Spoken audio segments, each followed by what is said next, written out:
জন্য, পরিবারের নারী প্রধানদের জন্য একটি করে ফ্যামিলি কার্ড উনি প্রদান করবেন, নির্বাচনী ইশতেহারে ওয়াদা দিয়েছেন, ঘোষণা করেছেন। আমি আপনাদেরকে কথা দিতে চাই, আমাদের বাংলাদেশে, আমাদের এই অঞ্চলে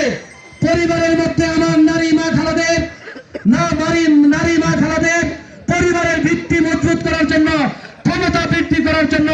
আমার নেতা তারেক রহমান যে ফ্যামিলি কার্ডের ঘোষণা দিয়েছে, সেই ফ্যামিলি কার্ডের মাধ্যমে আপনারা 2,500 টাকা অথবা 2,500 টাকা মূল্যের নিত্য প্রয়োজনীয় জিনিস, চাল, ডাল, চিনি, তেল, লবণ, সাবান ইত্যাদি সেই ফ্যামিলি কার্ডের মধ্যে আপনাদেরকে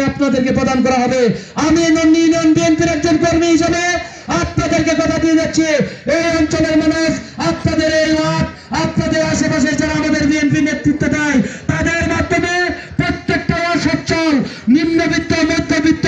প্রত্যেকটা নারী প্রধান আমার মা খালাদেরকে ইনশাআল্লাহ তারেক রহমান ঘোষিত একটি করে ফ্যামিলি কার্ড প্রদান করবো, আপনাদেরকে কথা দিয়ে যাচ্ছি। প্রিয় উপস্থিতি,